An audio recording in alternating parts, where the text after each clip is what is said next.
Hey guys, Kaiju here. Today we're going to be doing another Kaiju review, and as you've seen by the title of this video, it is the very highly anticipated Playmates figure, Titanus Tiamat. Now, I'm sure a lot of you already know where this Kaiju comes from and the history behind it, so I'm not really going to go too much into that in this intro. I'm just going to say that this figure was incredibly hard to find for me. For a few weeks, I had checked quite a few Walmarts and Targets because I had heard they had been popping up there, and it wasn't until today I managed to get lucky at a Walmart that was quite outside where I live, and I found it there. I did not want to give into the scalper prices online because a lot of people are marking this up to $30 and in some cases like $70. So I'm happy that I waited, and I'm happy that I have the figure with me today because it is actually pretty cool. Of course, let's talk about how cool it is in the detail section. Now, a lot of people aren't too big on this figure for a few reasons, and the biggest one is probably the face because of the fact that it is not really well painted, it doesn't look like Tiamat in the film, and there are some glaring issues, like for example, the teeth are not painted at all on this figure. I think that should have been a big priority instead of painting things like the tail, but they did not. They did not at all paint the teeth besides the gum color that the tongue and roof of the mouth has. I will say that the detail inside the mouth is pretty good, and so is it on the entirety of the figure. However, there could have definitely been some more paint to highlight all that. Like for example, there is some good detail put on the fins here up at the face, but you really can't see it too well because it's just this solid beige color. I've heard some people say that the eyes on the figure are pretty goofy looking, and on mine they're not too bad, but I definitely have seen some worse copies. Moving away from the head, the rest of the detail is pretty good throughout the figure, as well as most of the paint. Unfortunately, this white strip right here doesn't go past that part of the stomach, and I'm trying to get all of the underside parts here shown. Instead, it's usually this purple color, which is because of the fact they've spray painted on purple throughout most of the fins. The only thing I wish would have been painted fully are the teeth and maybe the toe claws, and definitely more on the stomach here. Of course, Tiamat also comes with an accessory.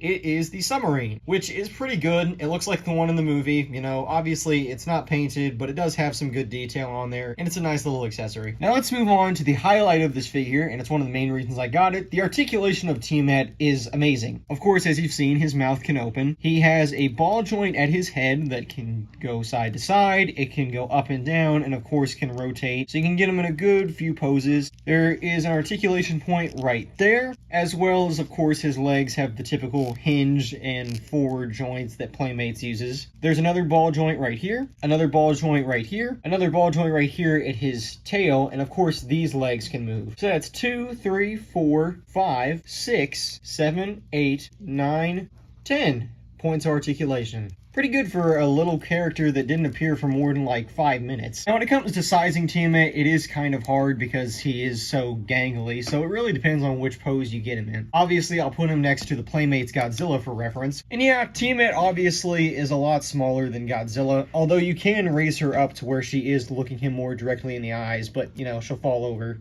And of course, yes, you can wrap Tiamat around Godzilla, which looks freaking awesome. I'll pose her next to my last review as well, which is Verachrome. Of course, these are two very different monsters from two very different genres, but you know, just for a little bit of a size comparison. And I'll do a size comparison that's a little more on her level this time around, which is Otachi from Pacific Rim. These two marine kaiju I think would have a pretty cool fight, wink wink, and I hope to see it one day. Another wink. So that is Tiamat for you guys. This is a very sought after figure right now, and I can fully see why. It is pretty good in a lot of aspects besides the fact that, you know, it isn't painted the best. There are some details that I think are skimped over, but other than that, it is a really good figure. And I thank you all for watching this review of Titanus Tiamat, and I'll see you in the next one.